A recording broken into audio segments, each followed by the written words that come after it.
Hi, Stephen. How are you? I'm well, thank you, Simon. Well, Good. I can't thank you enough for coming on this with me, this interview. I was signposted to you by somebody else, a mutual friend, and said, "Look, if you're doing anything on resilience or bounce back or challenge, you must speak to Stephen." I reached out to you, and you came straight back, and we've had a conversation already.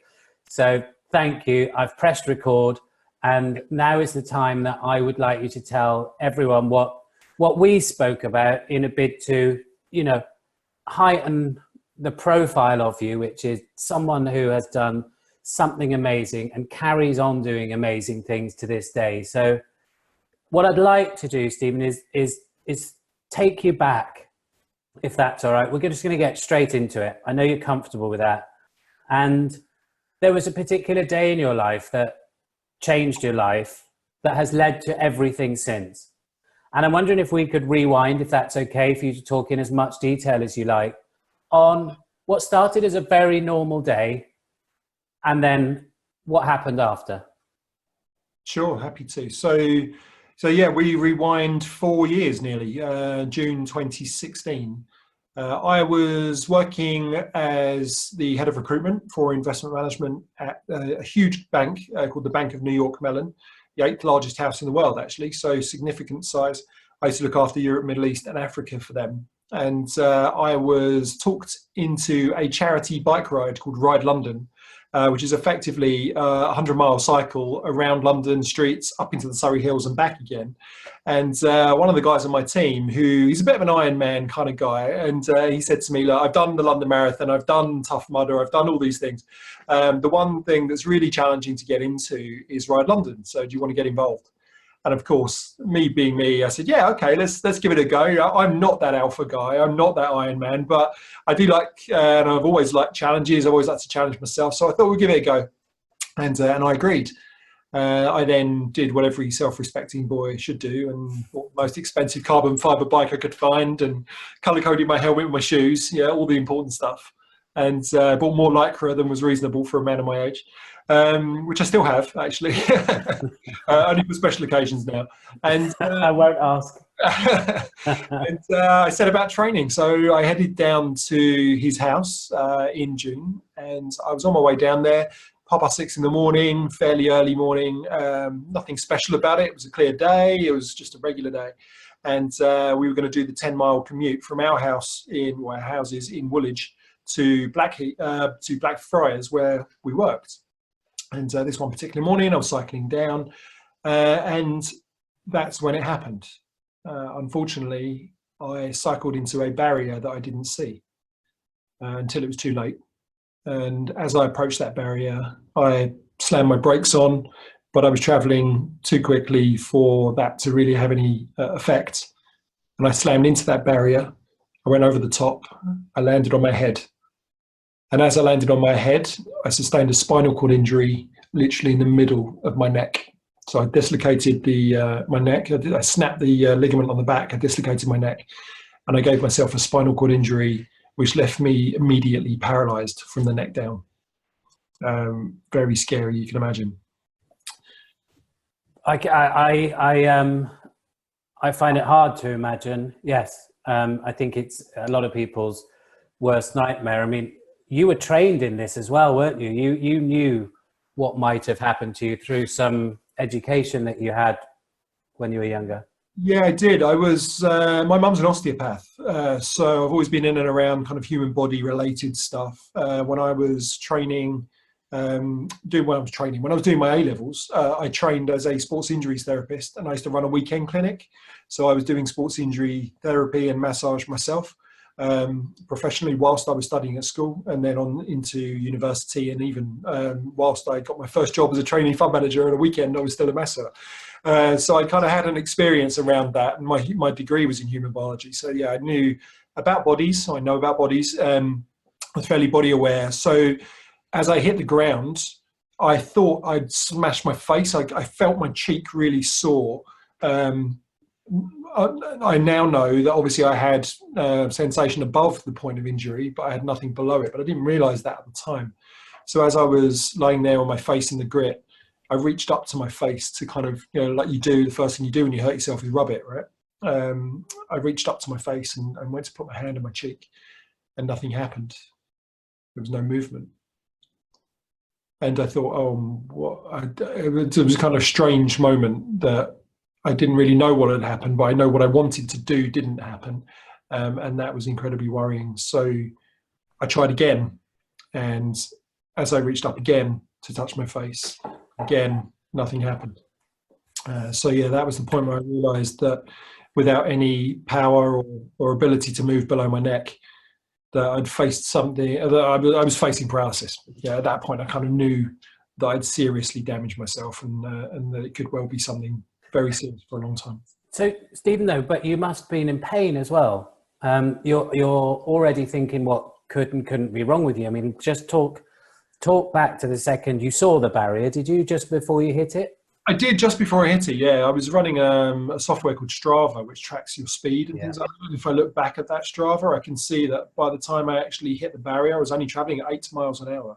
So I wasn't traveling quickly at all. And just before that, I was only about 12 to 13 miles an hour anyway. So it wasn't a high speed collision. It was just exactly the right angle, exactly the right velocity for me to land at exactly the wrong place on my neck to cause this spinal cord injury. So you're hurt, you're in pain, presumably, a lot of pain, or were you, bearing in mind the injuries that you'd sustained? No, yeah, not really. I mean, obviously I'd smashed my face in the ground, so yes, that hurt.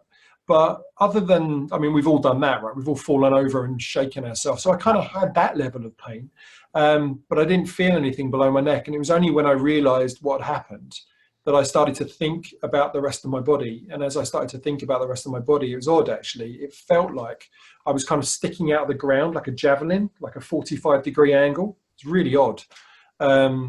It must be it must be the thing that my body remembers last before sustaining the spinal cord injury and then just losing all sensation.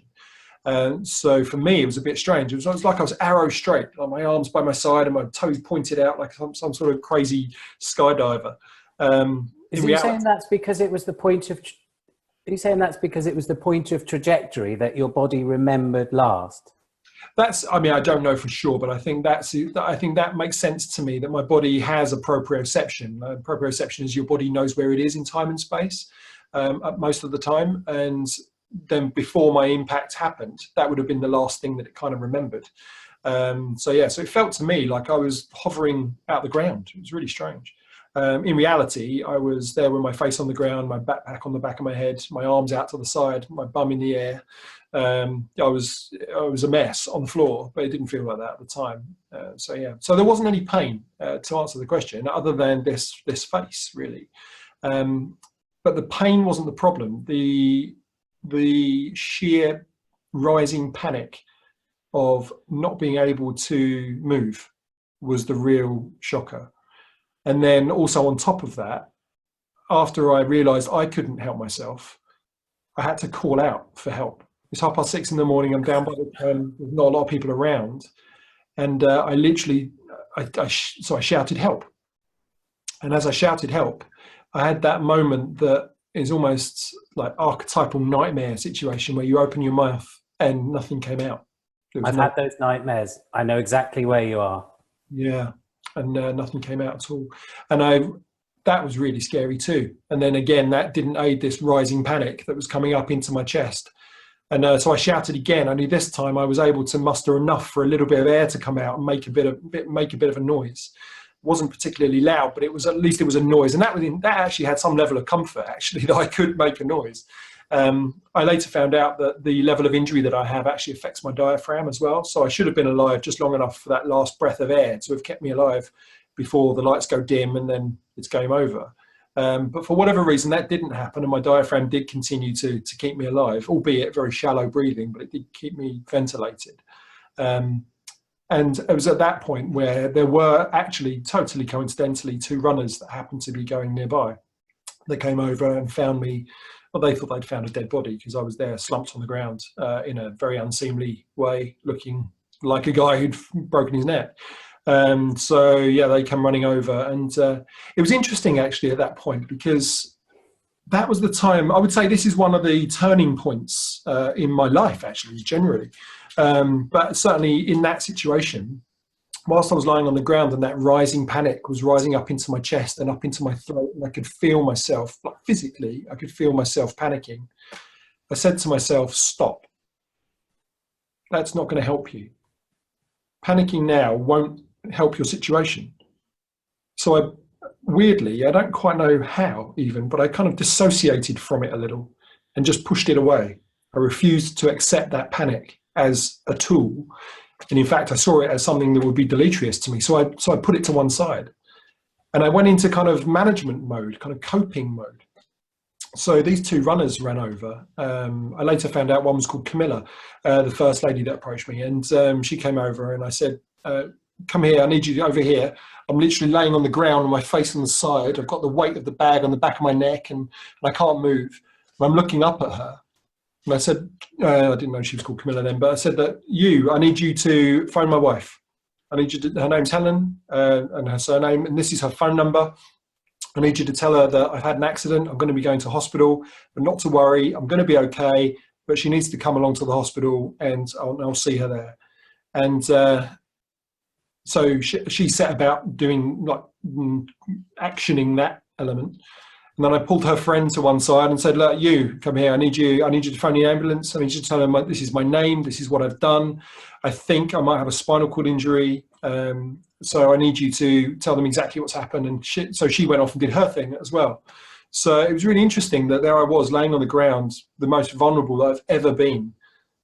And yet I was still managing this situation and getting people to do things to help me. It was really, really quite strange. You were overriding yourself, really, because surely at that time in the morning, you've had a horrendous injury and the shock, and I don't know what physiological effects shock must have on you, but it must have stunned you. Then you're lying there and I'm worrying about if anyone is going to see you. And at that point, how long would you have had left, do you think? You were trapped. I mean, thank goodness they came along. They saved your life. That's clear. And then through all of this, why do you think you suddenly flipped into that's not going to help? That's not going to help. What's going to immediately help me in this situation is if I get a bit of organization and let a few people know. And I know when we spoke before, it wasn't just the message that you delivered. You wanted you almost constructed the text message to go to your wife, didn't you? Yeah, I literally told her exactly what to say and what not to say, because I didn't want Helen's response to be, your partner has broken his neck and he's down in the Thames and he's going to go to hospital. We don't know what's going to happen, because that wouldn't help her at all. Yeah, that wouldn't be, that would make the situation worse. Mm-hmm. But I needed her to understand that I'd injured myself and where I was going to be and that she needed to come. So in a few sentences, I told Camilla exactly what to say to her. To the point where actually she finished her cup of tea before she left for the hospital. So obviously Camilla did a fairly good job at that. Which was the response you wanted. So you'd already thought, well, I don't want to panic anyone. And you were sort of regaining some control over your situation. I think that's right, actually. I think the dissociation allowed me to not panic. And that also allowed me to have some time. Because as I was lying on the ground, even before the ladies had arrived to find me, I remember at the time thinking, okay, that's not going to help, push it to one side. And I thought, what will help? So I literally said, okay, just get through this second. And I did that. And I said, just get through this second. And I did that. And I carried on doing that second by second by second. I was literally living my life moment to moment. But they were like little mini wins, each one of them, just by surviving for another second was enough to have kind of ticked that box and then move on to the next mini challenge, if you like.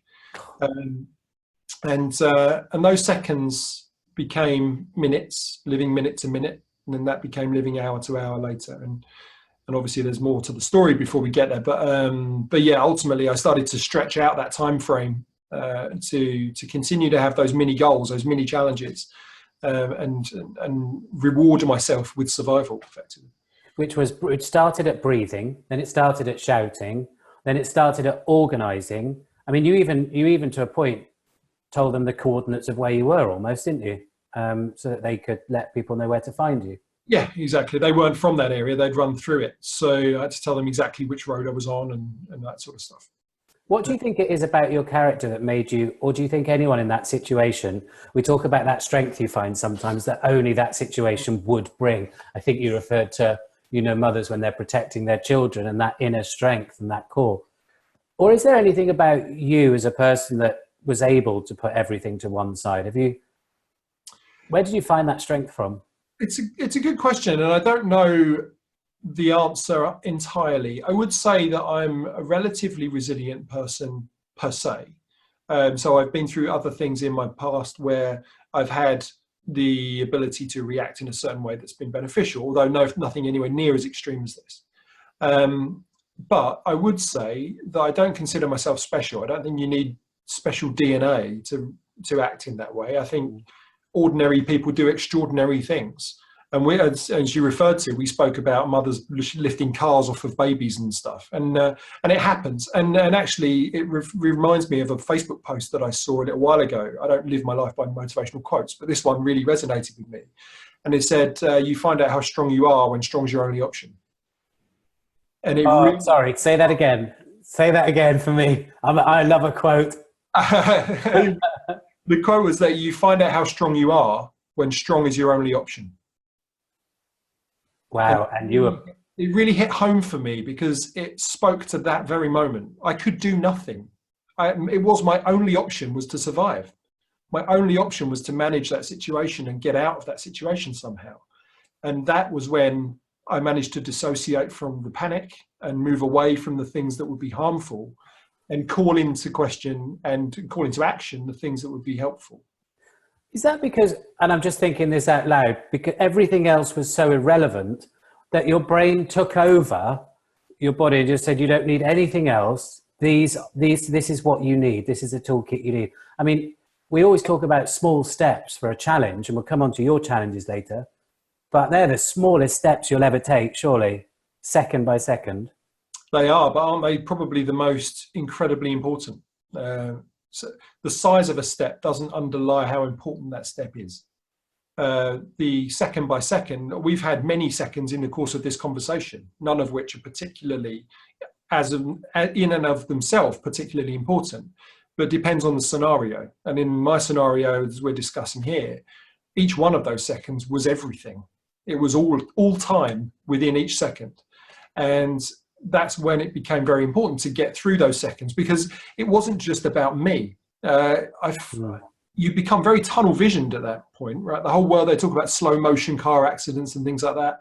And that was exactly as it felt as well. The whole world stopped in terms of time. It was just, that was immaterial. It was just about focusing on taking those steps forward and moving forwards, just getting through it. Yeah, and you have a detailed recollection of it as well. Yeah, I never lost consciousness throughout my entire injury, actually, and I do have a very detailed recollection of it. I don't have the best memory in the world, and in fact, it's got worse since that injury, interestingly enough, particularly my short-term memory. But because of the PTSD that I suffered as a result of some of that, that injury and then some of the other things that happened later, that PTSD actually quite often creates a very detailed picture in your mind, which you often replay. And I've replayed that scenario so many times in my brain and in my body. You physically feel it. PTSD, people get confused with PTSD. They assume it's a mental issue. It's not. It's a physical issue. PTSD exists in your fiber of your very being, exists in your body. Even if your mind is nothing to do with that situation, you can still suffer with PTSD related symptoms. And I went through quite a lot of PTSD therapy. We're going off track a little here, but the PTSD therapy that I found really beneficial for me wasn't the CBT talking therapies. It was the EMDR, it's called. Eye movement desensitization reprogramming, it stands for. But it's much more of a physical treatment. So yes, you do have to go over and replay the scene again and again in your mind. Literally, you play it forwards and then reverse it, and then play it forwards and reverse it over and over again. But it's to do with either eye movement or tapping on your body as you're doing it. And it's a much more of a physical thing. And then when the ladies came over to help you, and I won't ask at this point whether you were feeling anger or frustration or you were so upset about it because you had nothing else to concentrate upon apart from your own well-being. What happened then? They obviously called someone, did everything suddenly fast forward and go really quickly? Did you just recall waking up in an ambulance or the hospital? And talk us through the next unfolding of events. So immediately after that, my friend who I was supposed to meet, he lives literally, I was tens of yards from his front door. I mean, I was like no distance from where I'm supposed to be. And I'm never really late. So he turned up, came outside to look for me, and he saw this kerfuffle going on over here, and came over and found out that it was me. So obviously he was able to then kind of discharge the ladies from their duties because they were in bits by then anyway. Yeah, I bet. And he was able to take over some of that sort of management of the situation.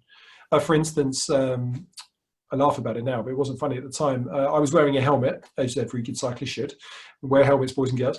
But as I was wearing a helmet, and in fact, I'm glad I did, because if I hadn't, I saw my helmet afterwards, I would be a brain injury, and I probably wouldn't be able to have this conversation if that was the case. But my helmet saved my brain. And I was lying on the ground. He came over, and as I'd hit the ground, my chin strap had moved from my chin to my throat. So not only am I now, I've got a spinal cord injury, I'm laying on the ground, I can barely breathe, I've had to wrestle panic off of myself and replace it with some sort of management toolkit. I've got people doing stuff to try and save my life, phoning the ambulance. And I'm talking to Dan, this guy, and I'm saying, Dan, I need you to take my helmet off because I'm going to suffocate. You got like a strap around my throat, closing off my airway. And that actually, the panic started to rise again when that happened, when I realized that was happening. And you shouldn't remove anyone's helmet. We all know that, and that's good. A lot of people now are fully appreciative that helmets should stay on if you find someone in that situation. And he didn't want to do that at all. He didn't want to remove this helmet. And luckily for him and for me, actually, the strap was over here somewhere and I was laying on it. So there's no way you could have got to me without moving me anyway. So I had to just wear it. So I had to, again, sit back into a situation where I could feel myself being slowly strangled and just live through that and just have to get through it. Unfortunately. Do you relive these moments? I can't help asking. Do you find yourself the state of how you felt, or the panic, or the? Yeah, I mean, I'm not immune to a bit of panic. That absolutely happens occasionally. I would say it doesn't happen so much now. It did for a long time. The PTSD that I suffered afterwards was pretty awful. I had, as I say, I had good treatments for PTSD, and actually, as a result, I rarely get that now. If I do get it, it tends not to be related back to that index event, as it were. It tends to be the regular sort of panic that you should feel in a situation when something bad happens. So yeah, I don't kind of relive in the same PTSD related way as I did before. You were really super successful in your career to that point. You were obviously fit as a fiddle because you're racing around at 6:30 in the morning. You're on a trajectory, aren't you? In terms of career and health, and probably top of your game. Then so if we say that's one of the highest, then you wake up, or you find yourself in a situation in hospital where all that literally has been turned on its head. The gulf between those two emotions, I can't even think. I mean, one of everyone's worst nightmare must be waking up and finding out that there's something that's happened that's out of their control. Talk us through when you were in hospital in the next event. Yeah, so you're right. I had a good job in a good company, and I was good at it. And as a result, I was on that kind of Rising Leaders program and all that sort of stuff. My next stop was to become the global head of recruitment for the investment management business. So I would have moved to New York and built the global business from there. So yeah, it was a great trajectory, and all of that changed overnight. Yeah, not even overnight, right? In the space of less than a heartbeat, I went from that guy to a different guy. And so I got taken off to hospital to initially King's, and then got put into St George's Hospital because I was approached by a team, the team that were going to be looking after me, and they'd done all the MRIs and the X-rays and all the stuff that you would expect when you go through an A&E procedure like that. And the team came over to me, or one of the guys came over to me and said, Steve, your injury is so devastating that we don't know if you're ever going to move again. We don't know what you're going to get back. Now, there are two types, just in parentheses, there are two types of spinal cord injury. You can either sever your spinal cord, which is called a complete injury, or you can seriously damage your spinal cord but not sever it, which is called an incomplete injury. And the prognosis for an incomplete is better than for a complete injury, but as we stand today, people just don't know, and quite often even people with incomplete injuries can end up with nothing or very limited function. And that's not just arms and legs, that's everything in between. That's bladder, bowels, sexual function, all of the stuff that a young man or young woman would, or a young person would take for granted. All of that can be affected. And actually it's those things that can really create a negative outcome for people. It's not just about being able to get up and walk, right? So they gave me this devastating news that they didn't know if I would ever get anything back again. But there was some hope. And hope is a currency when you're in that situation, right? I mean, you can trade in hope at that point. And they said to me, whilst we don't know, we are doing an experimental clinical research procedure right now. There's only 50 people that are going to be eligible for this thing. If you wanted to get involved and opt into this experimental intervention, then you would be eligible for it. So we can't guarantee it's going to make it better in any way, but we can guarantee we can't make it any worse. So do you want to get involved? And they gave Helen and I some time together. Helen's my wife. Gave Helen and I some time together to talk this through, although we couldn't have that much time because part of the procedure was that it had to be operated on like there and then, pretty much. And the quicker you operate, the better the outcome potentially. Yeah. In this particular instance. And so Helen and I took some time and we discussed what the outcome could be and might be.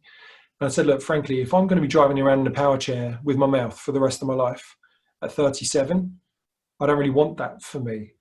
And I'm pretty sure that you don't want that for me either. And I certainly don't want it for you. You know, you didn't sign up to see me be in pain and have your life changed around and become my full-time carer or whatever it might be. So if that's the case, then I'll book a one-way ticket to Switzerland and we'll call it a day. And it'll be a tragic memory and an urn on a fireplace somewhere. But as I say, they'd offered us hope with this particular experimental procedure. So we took it. And we agreed with euthanasia effectively as the backstop to the conversation. You mentioned this in conversation like it's quite normal. And far from. It wasn't as hard actually to come to the conclusion as you might think. It's hard to have the conversation, of course.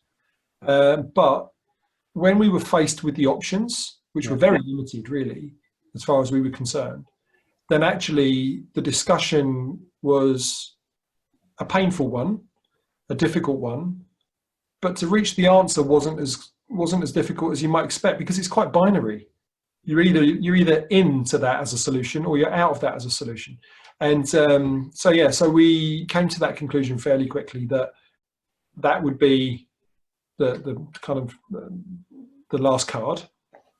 However, there was this opportunity to try something different. And Switzerland will always be there, so why not give it a go and see? You never know, it might potentially pull a rabbit out of the hat and something good could come from it. And even if it doesn't, at least we'll have tried. So within 24 hours, I'd opted in. I'd gone through a 5.5-hour surgery where they'd opened me up on the front of my neck here. They'd taken the vertebral disc out and fused the front. They realigned my spinal cord with my vertebral discs. They opened up on the back and they put the metalwork in to fuse the back as well. So my neck, the middle of my neck is fused entirely. And they put a couple of probes and things in, which is all part of this trial that they were doing. So within 24 hours, all of that had been done. And I was in intensive care, making a comeback from what happened. But again, nobody knew. At that point, I still had no sensation. I had no pain at that point, but no sensation. So we didn't know. And now it was just a waiting game to see what would happen.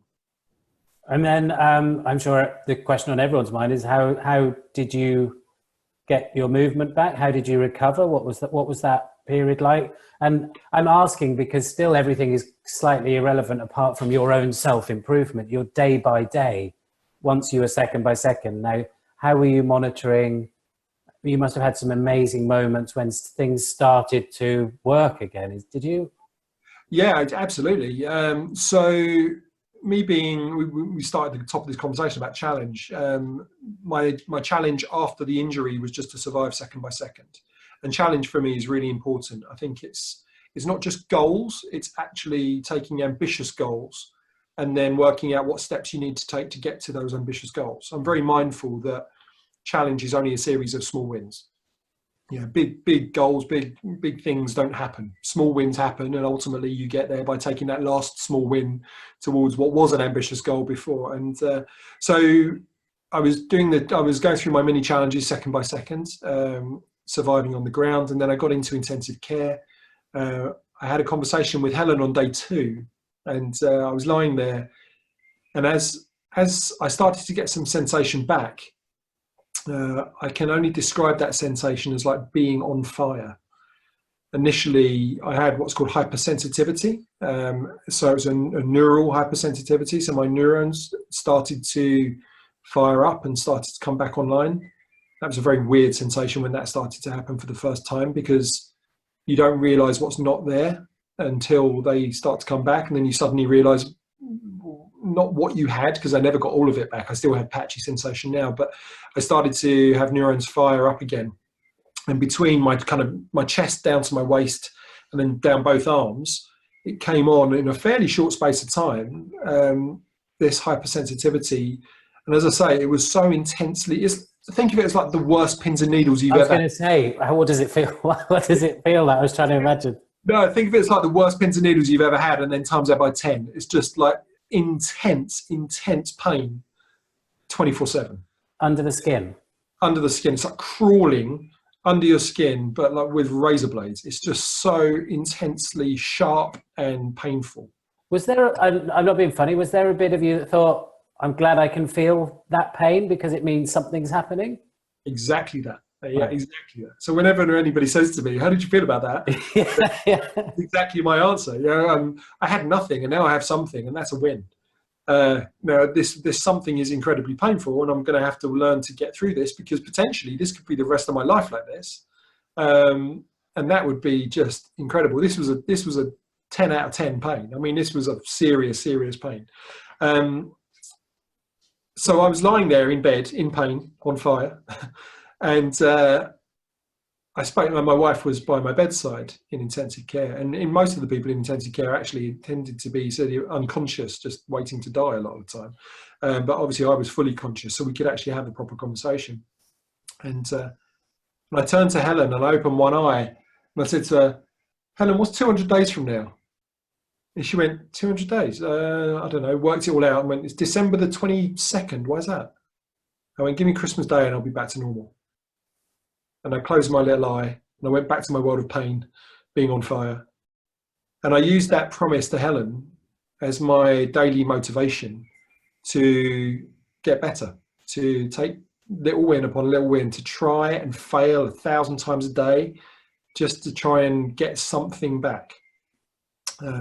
With this end goal and bold, ambitious goal of walking again, or actually being back to normal, is exactly what I promised her. So I set about a 200-day challenge to myself, to Helen rather, to try and get something back. So yeah, that all started really with getting up into being in my intensive care bed and trying to get stuff to move. So lying there in bed on fire, just trying to move something. And I chose my left thumb as the target. So I said, right, that's going to be the thing that I'm going to move. That's your focus. That was my focus. And I thought, right, obviously I want it all to move, but we'll get there eventually. I need something to move first. And so I focused all my effort on my left thumb. And it's a bit like that scene from Kill Bill, isn't it? And I was looking at my thumb and I was desperately trying to move it. And in my head, this was a really strange sensation. In my head, I was moving it in the way you normally would do, but nothing was happening in my body. So clearly my brain was working. It was sending the signal down to my thumb, but it was getting jammed here because that's where the injury was. So it was stopping any transmission of message. And so there was no motor function at all. And until eventually it twitched. No. Yeah, it was a really crazy moment. What a moment that must have been. And I've been bearing in mind, I've tried this, I don't know, however many thousands of times I've tried and failed at making my thumb twitch. And at any moment you could have just gone, you know what? And I totally respect people that go, this is too much for me, I'm out. I can't make it work. It's never going to work. I don't want to be a part of it. And I can see people, I've met people that learn to hate their situation so much that they're even with lesser injuries than mine. And again, I'm not making any value judgment here. I totally get it. And it's a personal choice as to how you respond. But I can see why people go, I'm out. Are you competitive? I'm more competitive now than I was before. I wouldn't say I was the most competitive person in the world, no. I knew a lot of people that were. I worked in finance, which in and of itself is relatively competitive environment. But actually the guys who are like uber competitive, I don't have a huge amount of time for those guys. I get it. I understand it. I'm more like that now than I ever was. But at that time, I was much more of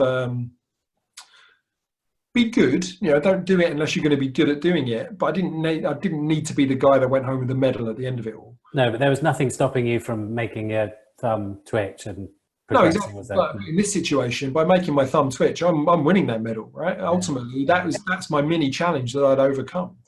And it twitched for the first time. And actually, I still, even now, I have uncontrolled body spasms and stuff because my body doesn't respond in the way that normal people do.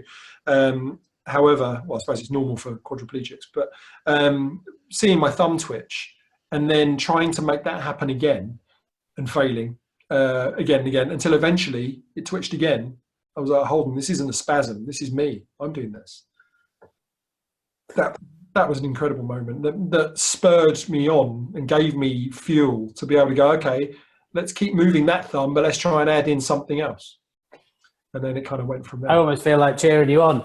And you know, but it's true. You know, it feels like something out of a Rocky film. And isn't self-improvement absolutely addictive? Don't you find it's the best drug in the world that you can, because it's all down to you. You know, you've made some decisions. You've made a decision to go for it and keep at it, and then you're getting payback, and it's quite an awakening. Yeah, no, I agree. I think self-improvement is incredibly important. I think everybody should be involved to some degree. I think there has to be your flavour of that. Yeah. There isn't the headline of self-improvement and you're this or you're not it. I think everybody goes through that process, and I definitely have fallen out of favour with this idea of comparing myself to other people. I can only compare myself to my potential ultimately. And that's become a big changing factor actually from my days in the bank and always wanting to be bigger and better and someone else and earn more money or get a better job or more, when you're always not being you're being someone else or you're chasing someone else. Since the injury, I've very much learned that I can only really compare myself to my potential. I can't bullshit myself either. So I can't say I can't do it if I can, and that's okay, because that's not okay. If I can do it, I should be doing it. If I can't do it, I don't want to tell myself I can either, because that's just going to be mentally damaging to myself to be just headbutting a wall that I can't change. So changing what I can, focusing on changing what I can, not focusing on what I'm powerless to change, but being smart enough to know the difference is a skill I think everyone should learn. What's your inner voice like? What was your inner critic like before, during, and now after? Are you gentle with yourself now? Are you at peace with it all, or you talk about comparison. Comparison was the worst thing for me. It is horrible. You always lose if you compare. Yeah, of course. I mean, who are you comparing yourself to? Half the time it's a fictitious person anyway. It's not even a real thing. If you're really honest with it, if you compare yourself to Bob over there, then that has a little more value than just, I need to be better, I need to be bigger, I need to be more successful. And it's always these nebulous concepts as well. And half the time it's all smoke and mirrors. You're comparing yourself to some construct that someone came up with in a motivational quote on Facebook somewhere. Well, probably your own insecurities. Absolutely. Yeah. So rather than say I am good at this thing, it's always the comparison is always I'm not as good as. Yeah. And that's where the damage happens, I think, often. So yeah, my inner critic previously was relatively loud. I had that imposter syndrome and all that stuff. I was expecting someone to tap me on the shoulder and say, "Hey, wait a minute, what are you doing here?" Yeah, I went through a process of performance coaching with a friend, actually, who I set a business up. I used to be a poker tutor. I set up a poker business. And one of those poker tutors was also a life coach. So I spent some time, or he was training to be a life coach. So I spent some time with him as a bit of a guinea pig and loved it. Yeah, the performance coaching was much more about, what are we going to do from here moving forwards? What are the practical steps that you can take to make something that you want to happen, rather than what was the relationship like with your mother kind of stuff. I think that historic psychoanalysis, Freudian, Jungian type psychoanalysis, which is not it's not invaluable. There's English not working against me. It's not valueless. I think it's very good, but it's also very powerful to not get caught up too much in the past and understand where your power is today with a forward trajectory, not just a constantly looking back to. So I tend to now be much more in control of my inner critic, even if he is noisy sometimes, which he still is. Does he have a name? Or whatever. No, it is just me. I literally, people talk about devils and angels on your shoulder, and I literally have a devil and angel, and they both have my face. So it is me telling myself that I'm not good enough, or that I'm not going far enough or hard enough. And I did it yesterday. I was involved in the Wings for Life World Run, which is an incredible event. If you've not heard about it or seen it, have a look at wingsforlifeworldrun.com. Amazing event, totally unique. And in that event, I had to run. Now, obviously, we're fast forwarding from me being in an ICU bed, not being on fire, not being able to move, and twitching a thumb a little bit, to me running yesterday.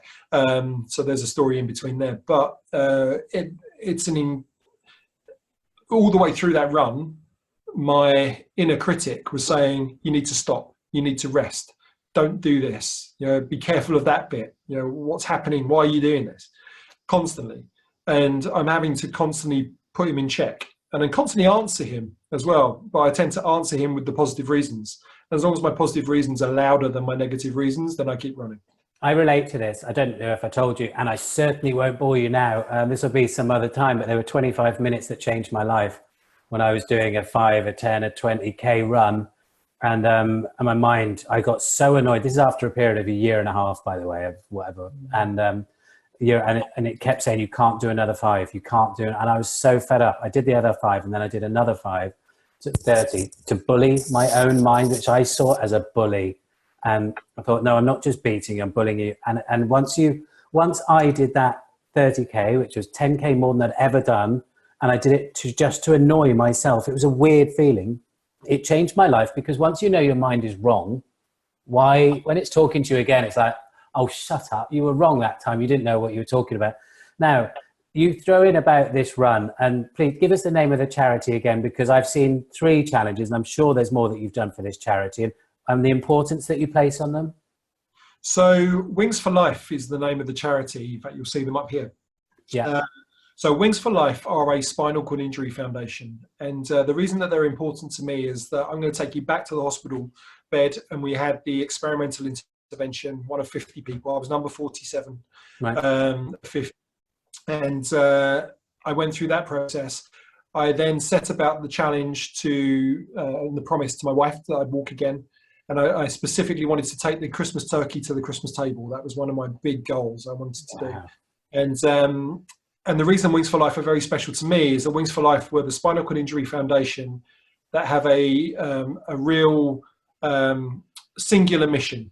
And it's very bold, it's very ambitious. They raise money to fund clinical research trials to find a cure for spinal cord injury paralysis. They're not about raising money to give people in wheelchairs better houses or adaptations in their world to make life better for people with injury. Their cure is their whole raison d'etre is to cure spinal cord injury paralysis. And I later found out that they funded the experimental trial that I was on. Right. Well, kudos to them, eh? So it's a total no-brainer for me. They gave me the foundation for recovery. So for me, I do all of my charity fundraising and my challenges in respect of that, and obviously as a result, I've raised money for those guys. I'm actually an ambassador for that charity now, as well, as a result of the fundraising that I've been doing. Right, well, we'll certainly promote them where we can. I feel almost embarrassed that I came to you with a story about 25 minutes that changed my life, although I know you tell me that everyone is different and it might be something small, but it means a lot. Oh, but a little birdie tells me that you've climbed Everest. Which is kind of a bit of a bigger story. I'm glad this interview's about you, not me. No, true. I'm going to phrase what we when we spoke previously. I used a phrase which I use all the time with this, and I think it's really important. So I'll say it again. There's no hierarchy in challenge. Challenge is your challenge. Now, your challenge might be the most extreme of challenges. I would argue that paralysis to learning to walk again and learning to survive is a huge challenge for anyone, and it certainly was for me. Other people's challenges in comparison might be seen as lesser, but actually in reality, there is no hierarchy in challenge. If it's your 9 out of 10 challenge, it's your 9 out of 10 challenge. I don't care what it is, whether it's picking a Moschino bag over a Dolce & Gabbana bag. If that's your biggest challenge, that's your biggest challenge. So fair play there. But yeah, I do love the idea of taking on challenges, doing more and more challenges, really taking myself to extremes. And so yeah, I did climb Everest. So this was about, when did we do this? This is about a week and a bit ago now. It's 8,848 meters, apparently. Of vertical meters, yeah. So it's longer than that if you're walking upstairs. But effectively, okay, let's go back to the beginning. So the whole story happens when Wings for Life ambassador Ed Jackson is an ex-pro rugby player. He dove into the shallow end of a swimming pool and he broke his neck. And he was also paralyzed from the neck down. So he too is a quadriplegic, same as me. He went through a pretty impressive recovery process himself. He didn't go through a Wings for Life funded trial, but he did go through an incredible rehabilitation process. And as a result, he obviously no longer plays rugby, but he has metaphorically and physically climbed mountains since his injury. His last mountain was one called Mira Peak, and he set up a company called Millimeters to Mountains, which takes people on these incredible treks into mountains, into mountain ranges. And an amazing guy, amazing story, fantastic outcome in many ways. And I heard through Wings for Life that my fellow ambassador was going to be taking this on. He was climbing the walls during our lockdown process through COVID-19, and he wanted to do something different. So he decided, rather than climb the walls, I'm going to climb Everest in my parents' house, and I'm going to do it on their staircase. So I heard about it, and in support of him and what he wanted to do, I said, you know what, I'll join you for a bit, thinking that I might take on some flights of stairs and do some of the climb with him and get behind him to support him fully. So all of that, and maybe raise some cash while we did it. So all of the fundraising that I made, I directed into his page, and we promoted it all over the place, and we started climbing. And I had a chat with Ed, and I said, like, what does this really entail? He said, it's going to be 8,848 vertical meters. So I did the maths on that. On my staircase, which is 2.28 meters of elevation, was going to cost me, and we were only counting the upstairs, we weren't counting the downstairs. So yeah, it's not like cumulative distance, it's only climbing. For me, it equated to 3,383 flights of stairs in my house. So just over 46,500 footsteps. Individual steps on the way up, and I had to do it all again on the way down, right? So luckily enough, though, not like climbing Everest, my kitchen was 25 feet away, so I could stop and have a cup of tea whenever I fancied. Did you need a new carpet? Weirdly enough, I should be an advert for this particular carpet company, because they took me to the top of Everest and down again, and the carpet is like as it was. It's just absolutely fantastic. So if anyone needs a good carpet company, give me a call. You're onto something there. But so Ed and I, and a few other people as well, climbed Everest in our home. We did it over 36 hours. So he took slightly longer. So technically, I became the first quadriplegic to virtually scale Everest, but in full support of what Ed was doing. And we raised well, the final figure was nearly £52,000, which was split between 3 charities: Wings for Life, a portion of the NHS, and another charity called the Everest Orthopedics Foundation in Nepal. So and you've done another bike ride as well? Yeah, well, prior to that, actually, the first big challenge I took on, apart from learning to walk again and all that good stuff, was that we'll take a step back again. So I promised my wife I was going to walk the turkey to the Christmas table and be back to normal within 200 days.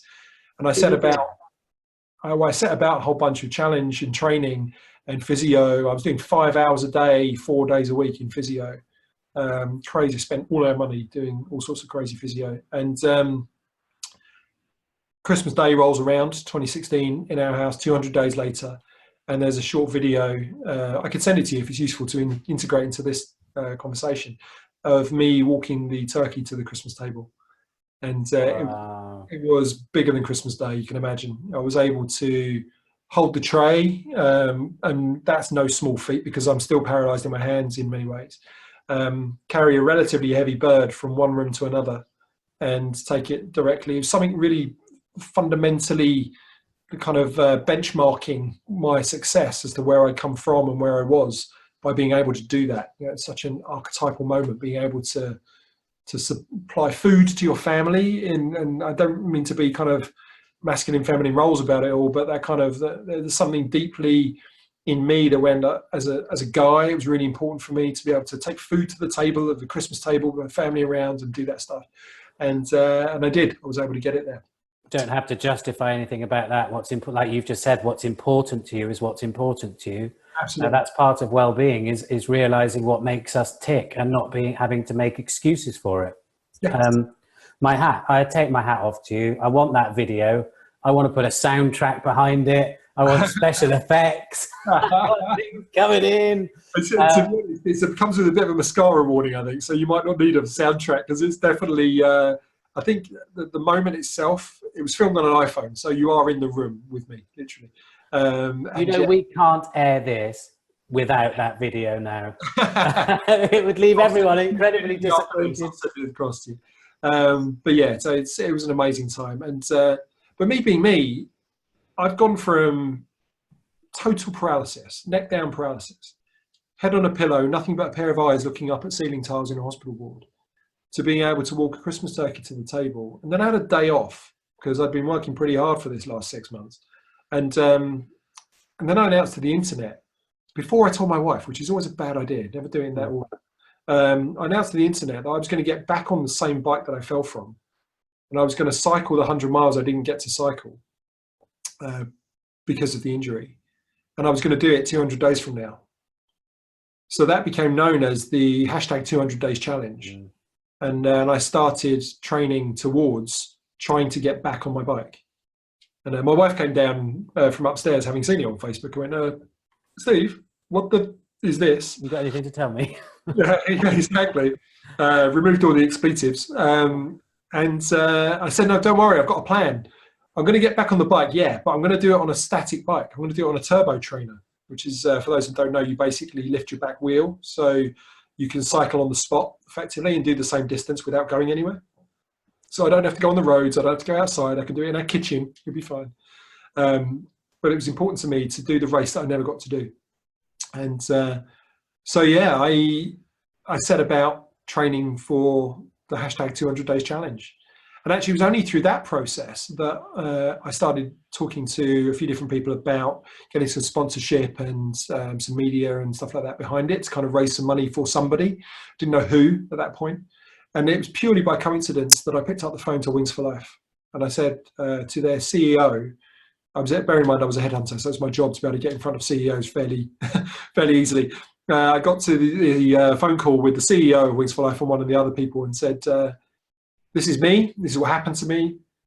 I went through experimental procedure and I'm going to be riding my bike 100 miles in a couple of hundred days.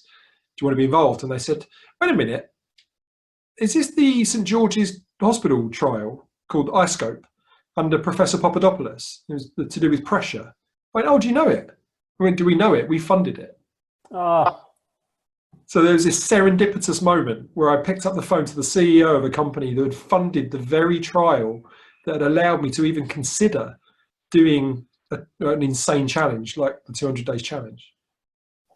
So immediately that was it. They said to me, well, hold on a second, so you can stand? And I went, oh, I can do more than that. Let me come and see you and I'll show you. So I went to Red Bull headquarters because there's a connection with Red Bull and they're based at Red Bull HQ. And so I went to Red Bull headquarters. I walked up the stairs, badly, but I walked up the stairs to their meeting room. I walked in and around their boardroom table and then sat back down in my chair. And there was a trustee, the CEO, and this other senior person there. And they looked at me like this. Because I was literally the physical incarnation of exactly what their whole charity's raison d'etre was. Well, it must have been quite rewarding for them, I would have thought. Massively. I've just been writing a couple of notes. There's so many lessons in this. Your biggest goal was to walk the turkey to the table. There's a title of a book there, isn't there? That's. But when you were lying there, you didn't go straight to walking. You had to do the smaller steps too, which is what I'm thinking is when anyone sets these goals, I'm going to be, if it was materialism, I'm going to be really rich this time next year. I'll be doing everything else. It's all quite irrelevant if you're not doing the smaller stuff, isn't it? I totally agree. I mean, I'm a massive advocate of bold, ambitious goals. They are important. However, it's also important to realize that you don't go from nothing from £0 to £1 million. You go from £999,000 to £1 million. That's how it happens. So the same is true with goals. You set a bold, ambitious goal, but actually it's the daily mini wins that are the important ones. So every day, whilst I was going through my process of rehabilitation, I literally set the clock. So 8 o'clock every night, I'd sit back. Well, I was mostly laying down anyway early on, but I'd be in my bed. I'd be thinking about what I'd achieved that day, and I'd benchmark myself against what I'd achieved that day. I didn't think about what I used to have. I didn't think about what I'm going to have. I used to just say, am I better than yesterday? And if I'm better than yesterday, then I'm winning. And if I'm not better than yesterday, then that's okay because it's only one day. So I can rebase. I've not lost masses. I haven't gained masses. I haven't gained anything probably. But I can be kind to myself and I can have mini win upon mini win. And doing it that way was really useful for me because it meant that if I was honest with myself and I said, I've gone from 100% me to, let's call it, 5% me over the course of paralysis. Am I ever going to get that all the way back to 100%? If in my heart of hearts, I always believed I wanted that to be true, but I'm not sure I did believe it was going to be physically possible. But if I just say I died that day, then I can go from 0 and I can move forwards and everything I get will always be a win. I'll always be more than I was. Mm. Whereas if I'm looking backwards to try and get back what I used to have, I'll always be less than I was. So for me, just saying I died that day and let's start again from scratch was really important. It was a really important moment. It was hard to do because you don't want to leave behind everything you've built and everything you are, but it meant that I could clear the decks and go again. Yeah, it was holding you back because you were comparing yourself to what you were before. You were doing that comparison thing and you needed to compare yourself to where you were the day after and work on that because then there was nothing holding you. I needed to compare myself to my potential. Yeah. And my potential is now different to what my potential was pre-accident. So my potential, if it's different, needs to be looked at in a different way. And the way I build myself towards those things needs to be done in a different way, potentially, both physically and mentally. So yeah, that was an important moment for me to kind of go back to 0 and then build from there. And then I went through this process of be better than yesterday. Are you better than yesterday? Every night I would do a little stock take and say, am I better than yesterday? Do I win? Yes. Do I win? No. And if yes, great, celebrate. If no, understand, be kind to yourself, come back and do it again tomorrow. There's what's really nice about listening to you talk is I know you're relating it to you, but I'm not surprised you're a great motivational speaker because as you're talking, I'm taking your words and translating it into my own life with small wins and everything else and getting up each day. And I think that's the power of your story is whilst you find it incredibly relating to you, the underlying message is, you know, I'm a page in already. I'm having this, I'm having this. And my thing is that at one point you were racing to the top of the corporate ladder. You probably had a lot of material goods. So you've got that huge ambition and very materialistic, not materialistic, but a lot of material stuff. The biggest goal, though, was you walk into the table with a turkey with your family and everything else. What does that tell us about the power of money and what we really want in life? When was it that you realized what was really important, underlined really? Yeah, no, it's interesting. I suppose the question is, the precursor question to that is, what is really important, I suppose.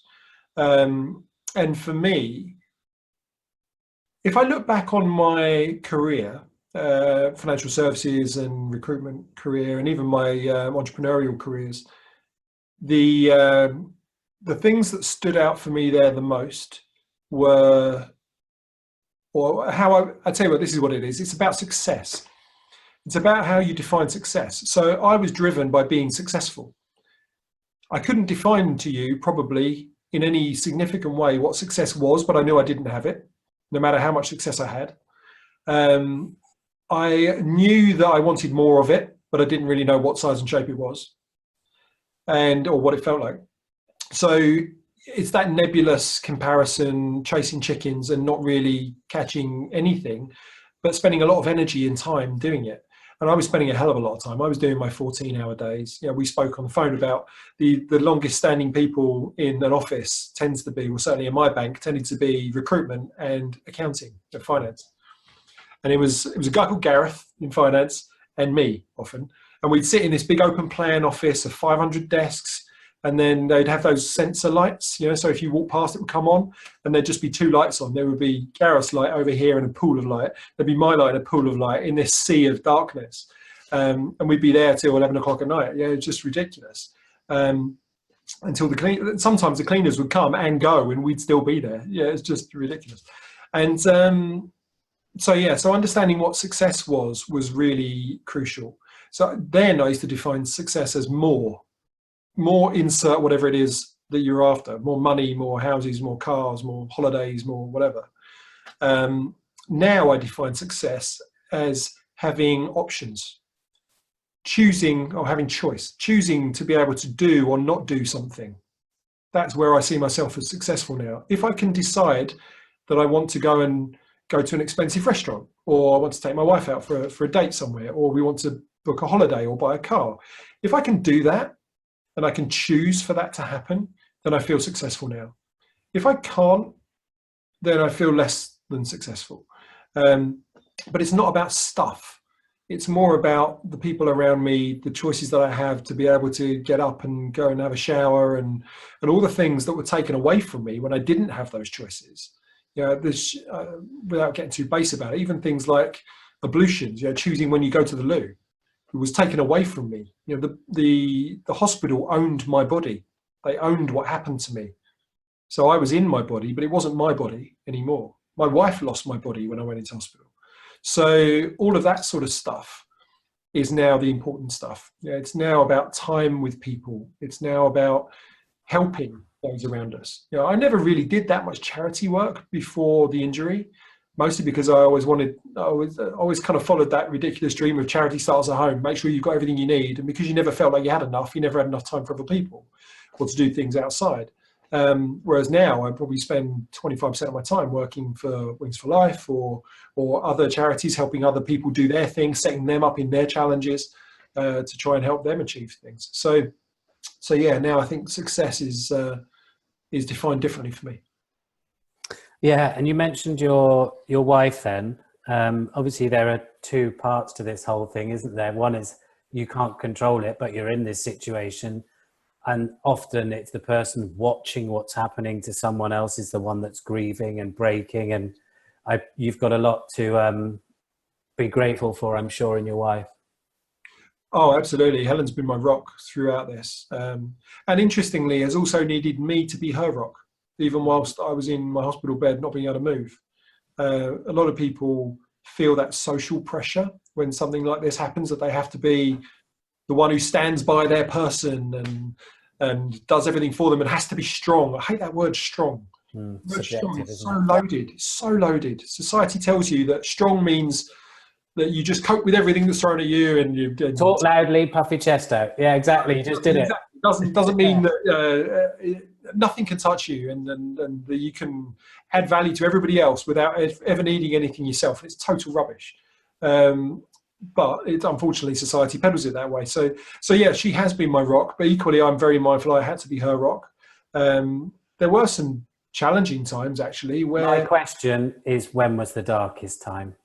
Yeah. Well, there were some challenges. You mean between Helen and I, or for myself? No. Well, you go on about your challenges. Sorry, I interrupted you, but then I also want to know, how low did this whole thing take you?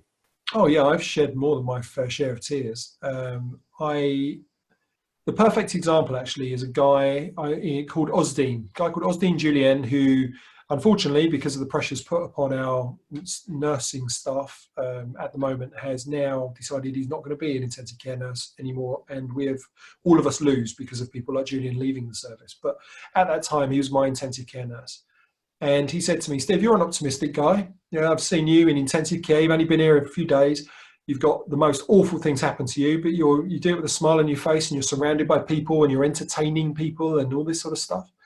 You will need every ounce of that optimism, but I'm telling you now, you will have dark times. They will happen.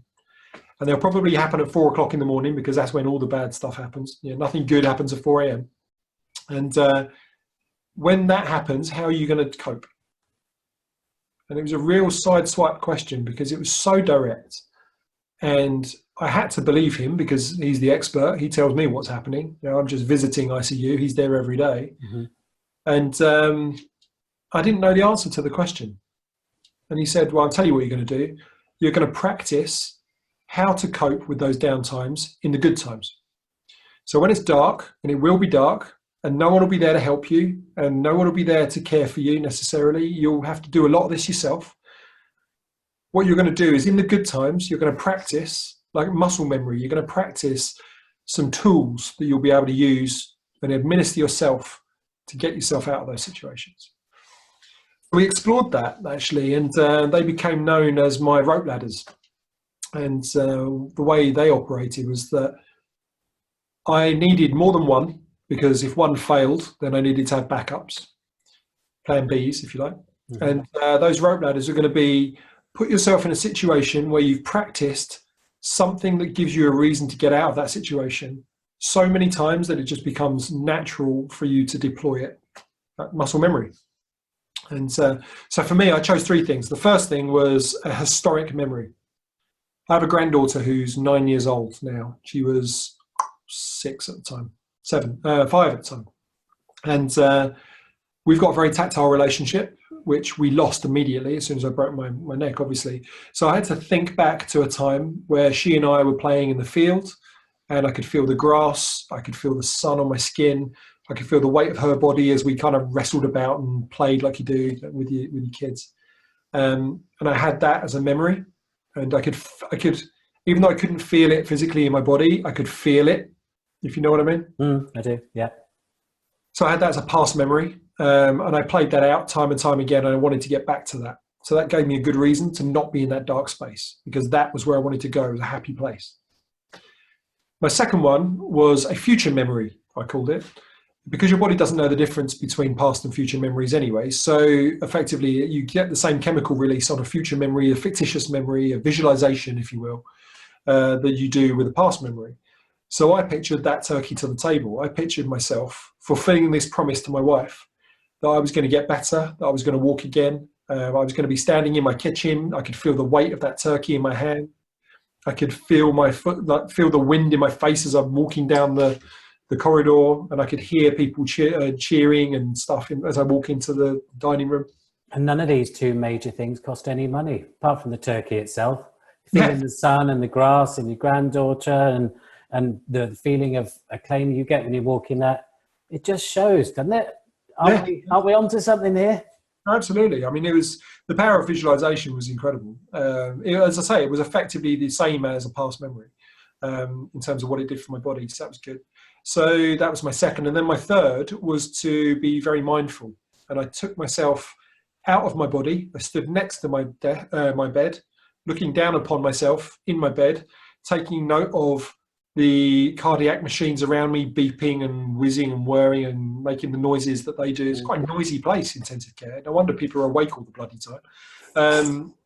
So watching what's happening. But what it came down to actually was about acceptance.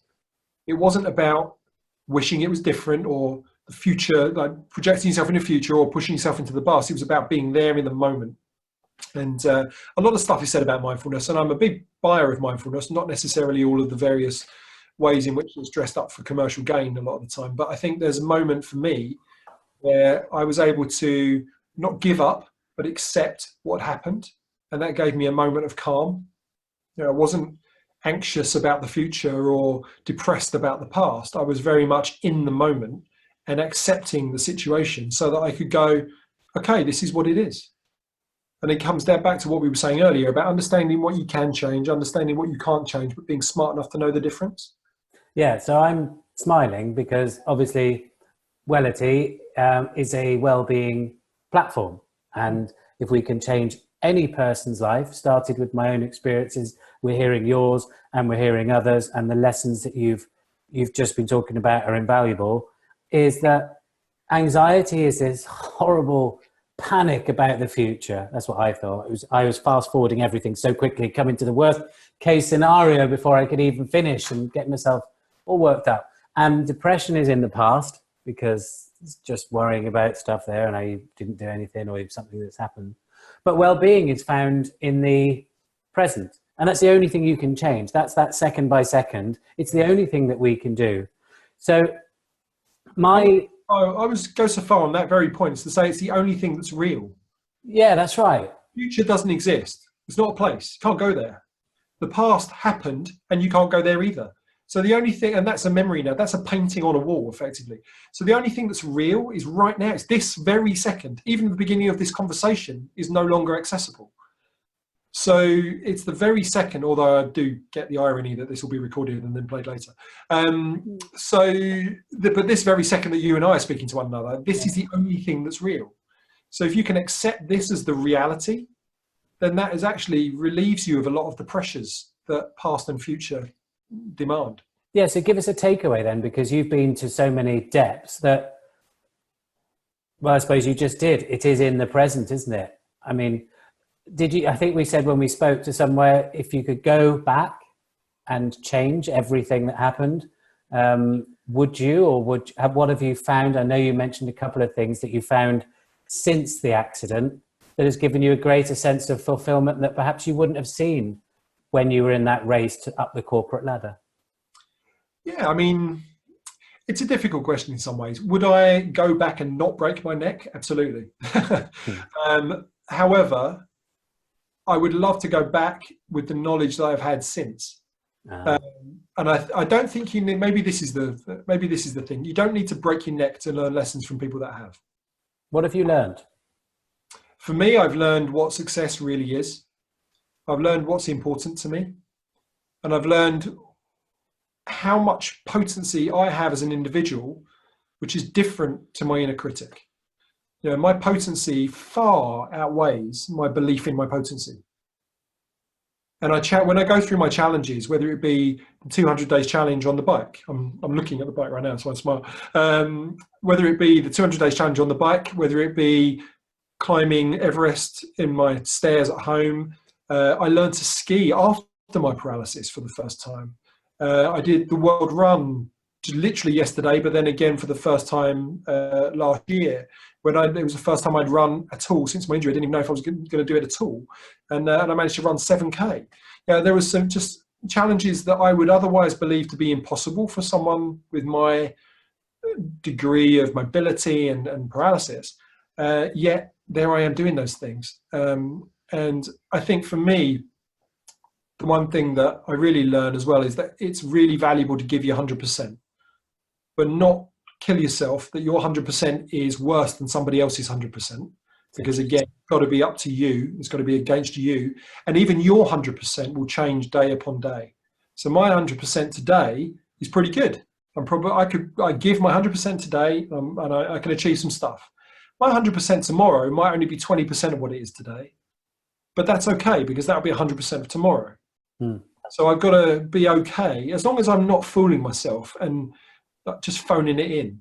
I mean, I say that sometimes you need to phone it in, just have a break, right? You can't just go 100% full bore every day. But if you want to achieve things and you want to be happy about what you've achieved, then comparing yourself to your potential and giving 100% of what you can give, the resources that you have on that moment, then I think that's important. And when you were when you couldn't move and when you were in recovery, my question basically is, what should we be grateful for? What were you looking at others thinking? And I'm thinking of what I would be thinking, which is, how dare you moan? How can you moan? You know, oh, I don't want to go out for a walk, it's raining. You'd have done anything, presumably, to go out for a walk. So what should we be grateful for? Yeah, I have. And I did look at others. But as I say, I think what we should be grateful for is the ability to be inward looking and understand what we have and what we can achieve and what we can do, not necessarily versus other people. It's human nature to compare yourself, but I think that way lies a lot of negative stuff. Yeah. There's some positive motivators as well, there are, but there's a lot of negative stuff because you're not being you, you're not being true to you, you're not fulfilling your potential, and you damn sure can't fulfill someone else's potential. It's just physically impossible.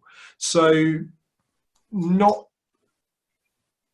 comparing yourself to someone else allows you space to be able to understand what your potential is. Oh, I like that. I'm going to ask you to repeat that. No.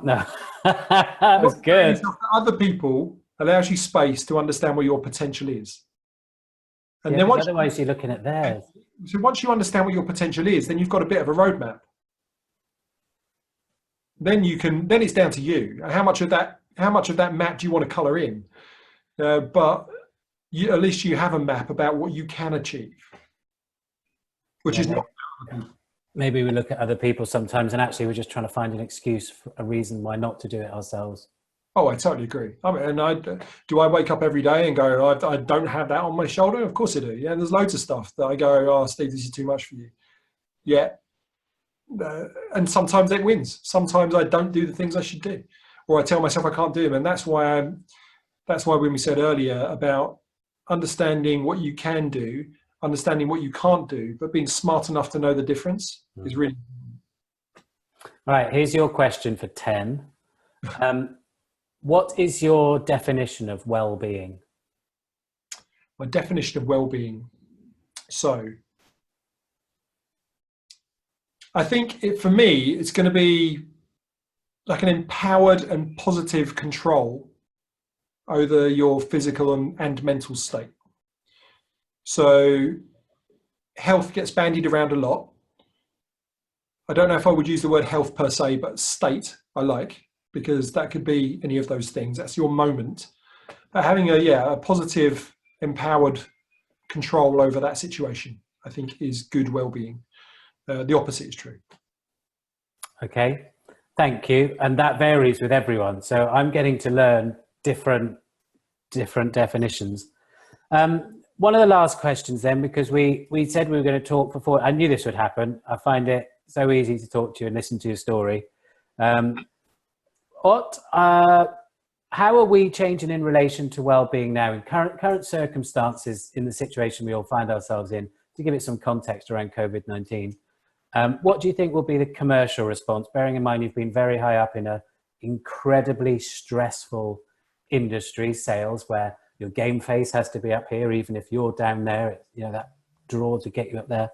How do you think everyone's going to change? Do you think there'll be a greater appreciation? Yeah, I mean, it's $1 million question right now, isn't it? Because we're going through something we've never been through before. So it's an interesting time. I think things will change. We know that for sure, right? The world is going to be a different place at the end of this, not just the bank or the way a corporate operates. The way what we do as part of our career and how that integrates into our life outside of work as well, and then into our families around the globe, then that's going to be very different. I do think that companies have pre-COVID-19 had a growing awareness of the value of well-being of their staff. I also think that depending on the size of your company, that there's a lot of lip service and rhetoric around that stuff. So I've worked for some incredible companies. BNY Mellon was most recent, and there are 52,000 people. That 20% of the world's money goes through their pipes every day. To put it into context, I mean, it is a huge, huge company. However, they had a really strong ethic around making sure that every single one of their 52,000 staff members had access to well-being tools. And it's not just about yoga rooms and bags and stuff. It's about the right phone lines into the right people to help you, and an open conversation and groups, resource groups that are geared around well-being and stuff. And they did it well, as much as they could. But what with bureaucracy being in the way and jobs being in the way, and people not necessarily always being 100% behind a corporate message, because it's corporate doesn't mean everyone buys it, then sometimes that can be slow. And it doesn't always help the people that it needs to help. And again, it's a kind of one-size-fits-all version of well-being. And actually, in reality, the whole, as we just said, the whole concept behind well-being is it's about an individual's health. And if it's about individuals, how can you have a cookie-cutter version? I'm magnanimous in as much as it's hard to not have a cookie-cutter version when you've got 52,000 staff too, by the way. But I think it will change. I think it will change in as much as people will see the value of well-being. The conversations will open up more so. People are starting to see that actually you can have a remote workforce that can work from home and be a lot happier and healthier and productive. That may be a little bit of a kickback right now because it's still relatively new in the world of COVID. You know, fast forward 5 years and see if people are still doing what they're doing. I'll be interested to see that. But I do think people are believing more in themselves now, that they can do this from home, whereas before they just blindly followed the Pied Piper because that's what they'd always done. I think now people are starting to realize actually that integrating their life and their work is very important to them. And there are, suffice it to say, there are a lot of people out there who actually quite enjoyed that space and time COVID-19 has given them, which they wouldn't otherwise have had through an entire career for generations before. So yeah, I think it'll change. I think there'll be a lot more focus on the individual and the value of that individual as we move forwards. Yeah, and your biggest experiences when you came back. Yes, we all need money, and there's some people find it hugely rewarding to go up that ladder as well. Let's not forget that people want to go back to work because of the contact. They miss their mates, and maybe we're just talking about balance. I think so. I think so. It's an interesting chat, maybe for another time. But the work-life balance thing is an interesting phrase in and of itself, I think, because you've got work and you've got life, right? But why on earth can't work be life? Yeah, exactly. I mean, I was climbing the greasy pole and doing long hours and all that sort of stuff. I didn't do it like I did it willingly. I enjoyed doing it. It's not like I was not having a great time at work and working long hours because I wanted to. I can't remember what on earth I was doing that spreadsheet for that particular fire. 52,000 people, probably. Yeah, exactly. We had a lot of people through our process, but I enjoyed that. I mean, it was part of my job to be expressive and a bit of a sales guy, and to have insight into all these different people that came through, from CEOs and country heads all the way down to entry-level people, and it was fun. I really enjoyed it, but it doesn't necessarily mean that it was the best thing for me. So right now, it certainly wouldn't be the best thing for me. Back then, I learned a lot, and now I take away the lessons that I had then, the lessons that I've learned through paralysis, and some of the hopes and dreams of doing future challenges even, and helping other people and raising cash to help fund a cure for spinal cord injury paralysis, kind of meta goals. That now kind of predicts where I'm going to go and how I'm going to get there.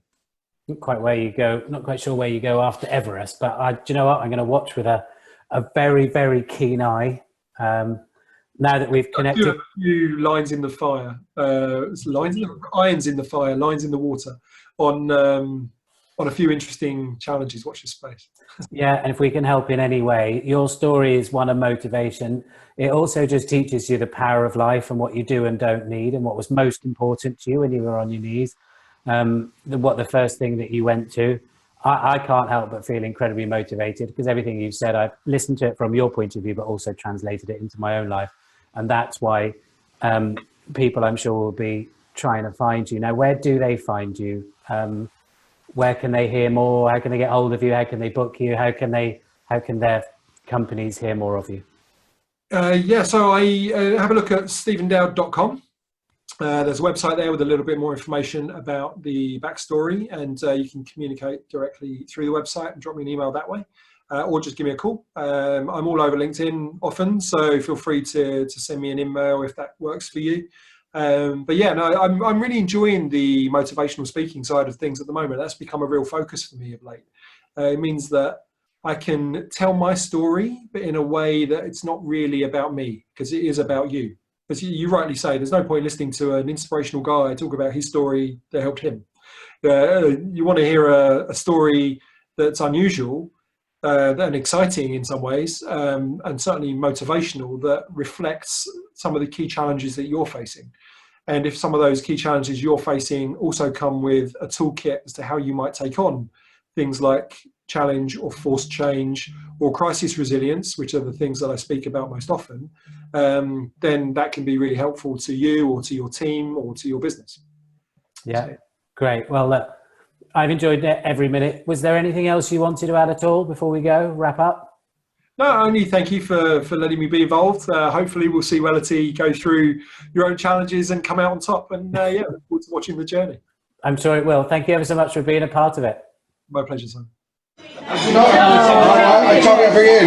Here he comes. Smoked turkey. Steve bringing in his smoked turkey. That Christmas 2016. Great. 200-day goal. You did say, Steve. You did say. Woo! Check it out. Yay! Look at that. Roasted turkey. Oh, well done, Steve. Nice. Well,